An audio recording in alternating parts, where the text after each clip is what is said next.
Welcome to From Blueprint to Beautiful, the podcast where we take you behind the scenes of home remodeling.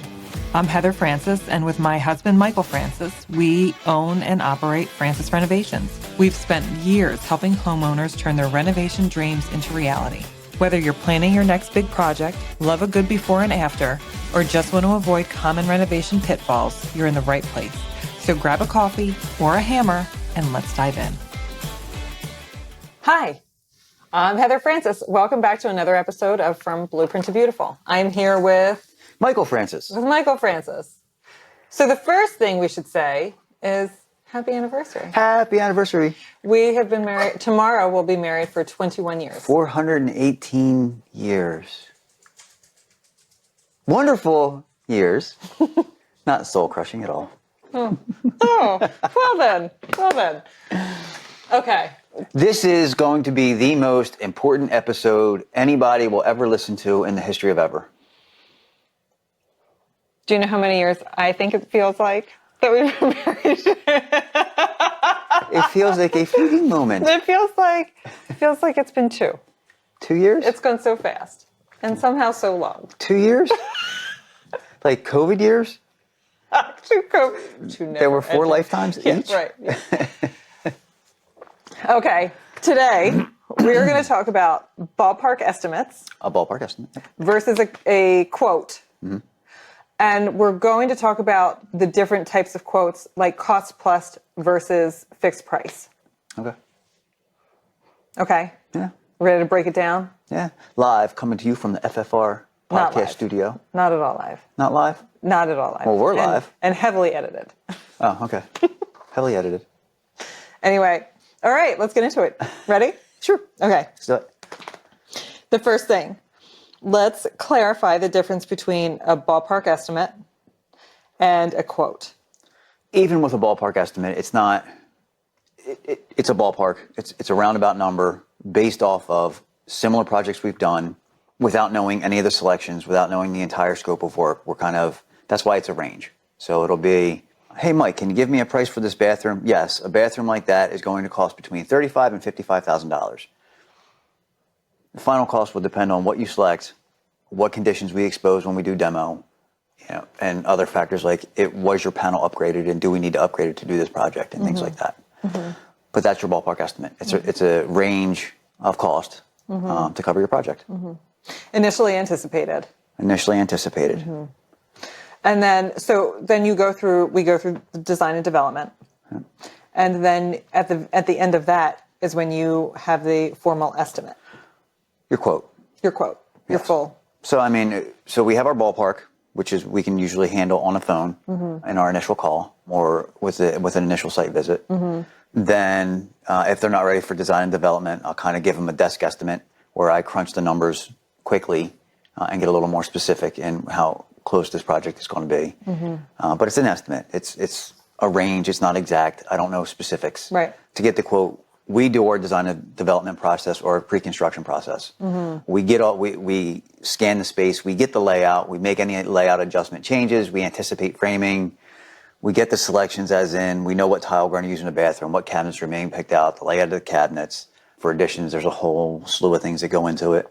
And that scope of work can be anywhere from 5 pages to 50 pages. Mm-hmm. And that's how we price the project out accurately. We get our trade partners together and we do a site walkthrough after the scope's done and say, hey, how do we look on this? And once that's all said and done, we sit down and we go over the quote with the clients and hopefully move forward. So there's, let's take a step back because some of the people listening to this may not be familiar with the process, and they may just be listening for education purposes. And so there are contractors who give an estimate as their quote. Yes. And sometimes homeowners find themselves burned in those situations. Oh, absolutely. Can you explain a little bit more about what that means and what ways that homeowners can educate themselves to better clarify numbers? The number one thing is understanding an estimate is an estimate. Mm-hmm. And that is, it's an estimation of what the project should cost. It's not a quote. It's not, the contractor can call it a quote all they want. Mm-hmm. Until you have specifics, until you have a scope of work, the space opened up and a full understanding of what's going on, it's an estimate. Yes. It's an estimated cost. Same as your car, like when you take a car into a shop. Oh, well, you know, that clunk, clunk, sound is this, you know, and then they dig into the car and they're like, oh, well, your whole transmission's gone. That's $3,000 or $10,000 or whatever it's going to cost. And it's an estimate until that, you know, until they actually know what's going on. Yeah. That's the biggest one, is understanding that it's an estimate. It's an estimate. I don't care what that contractor calls it, it's an estimate. Right. Selections aren't picked out. Nope. And that's one of the big pitfalls, is when it is a one-man show, chuck in a truck, whatever you want to call it. It's hard for that guy to sit down, take one day a week where he's not making money, sit in the office and go through all the quotes, or like get all the selections together and really sit down and go through everything to go from an estimate to a quote. It's difficult for that person. And how do you know it's difficult for that person? Because we've been that person. We've had to do it, person. you know, and it's like you're in survival mode and you know, like it's going to cost this. And then you get halfway through the job and you realize like you've already blown your budget out of the water, and most of the time you finish the job and you don't make any money. Yeah. You know, and that's why a ton of contractors go out of business. Yes. You know, it's taken years to learn, and we've been lucky and blessed to have amazing people in our lives that have helped us through a lot of it. Yeah.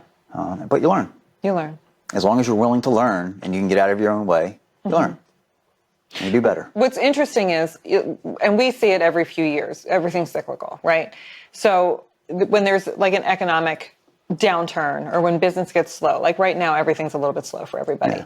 So contractors are letting go of people. Yeah. And so there's a lot of guys that want to try to go out on their own. So our competition ramps up, but these guys are going out and they're underbidding projects. Yes. And so they're going in and they're telling a homeowner it's going to be, you know, $10,000, when in reality, like our quote would probably be $50,000. Yeah. And then, you know, one of two things are happening. They're finishing the job and they're not making any money, as you said. Or they're finishing the job and the homeowner is getting a giant bill at the end. Yeah. So, you know, we see it. We see it often. All the time. All the time. Yeah. And we see it a lot right now. And it's when it comes to that scenario, like let's say you have 3 contractors, 4 contractors bidding your project, or you're getting quotes from them. We don't bid projects. Typically, by the time we're in our pre-construction process, there's a 90% chance that we have the project. Yes. So we're not really competing against anybody else. There's already no like and trust built.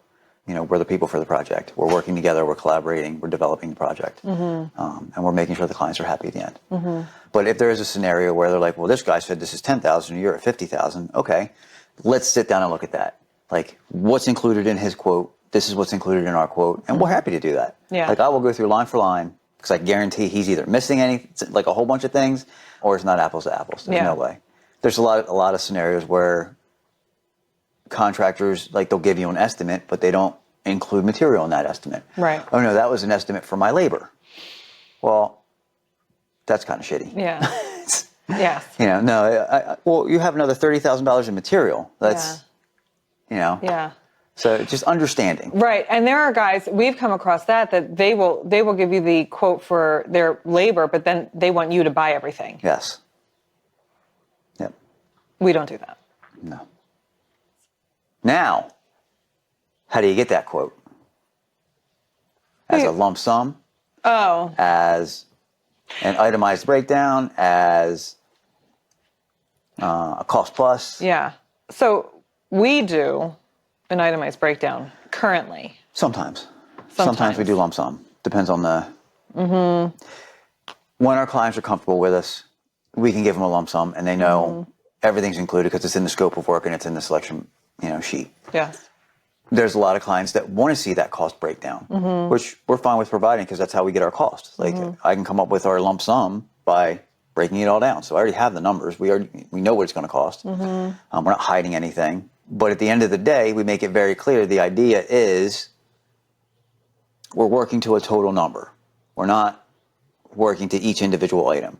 Oh, well, did the plumbing come in under or over? No, like that's your quote for the plumbing. Yeah. You know, this is the scope of work. If it happened to come in a little more, we figure it out. I'm not coming back to you for it. That was my quote for it. If it's an extra, you're going to know that it's an extra well ahead of time. There's going to be a written change order. You're going to sign it. You're going to pay for it because it's extra work. It's outside of the scope. Yeah. the idea is that we're working to an overall number. Yes. And even with a quote, there's things that we can't anticipate. Something's coming high, something's coming low. So we work to the overall number. Mm-hmm.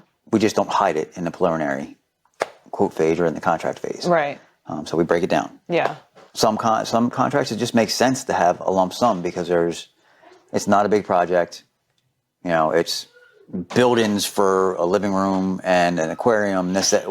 Sure. It's all build-ins. There's a little bit of electrical, there's a little bit of this, but majority of it's build-ins. Here's the number for it. Here's the number for it.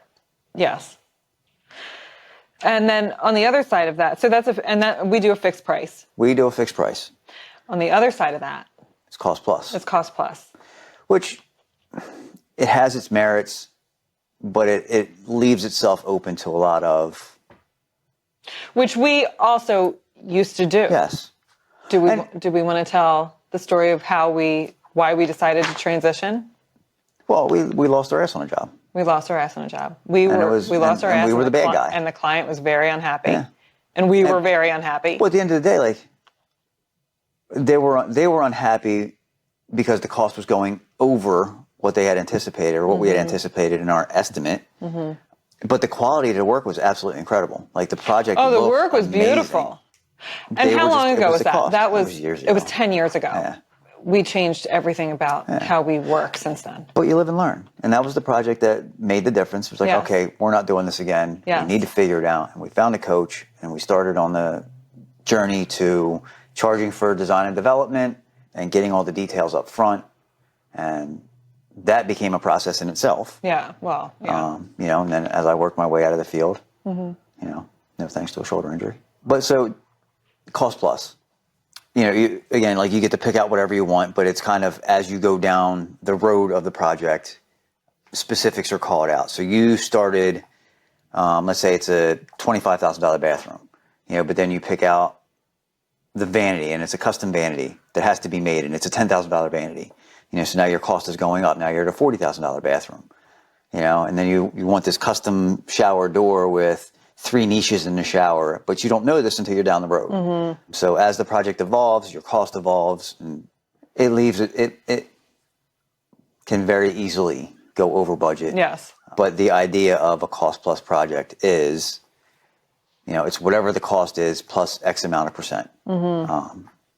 You know, and it depends on the contractor. Some of them, you know, the industry standard is, you know, 20%.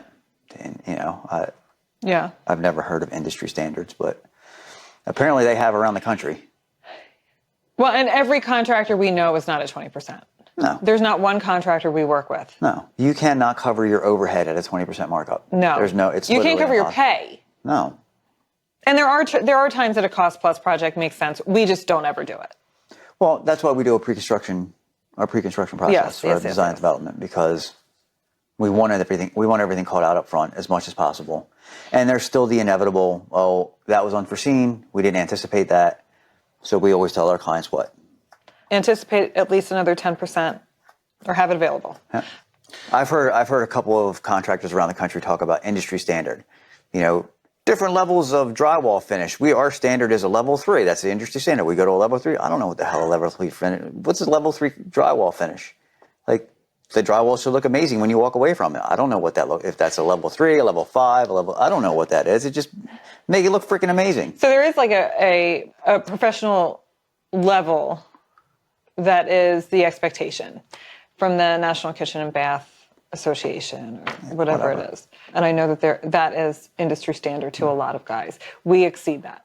The idea, like, if it's not to my standard, it's not done. Yeah. And we have high standards. I mean, we have high standards. I mean, look what you married. I know. That's what I'm saying. For 21 amazing years.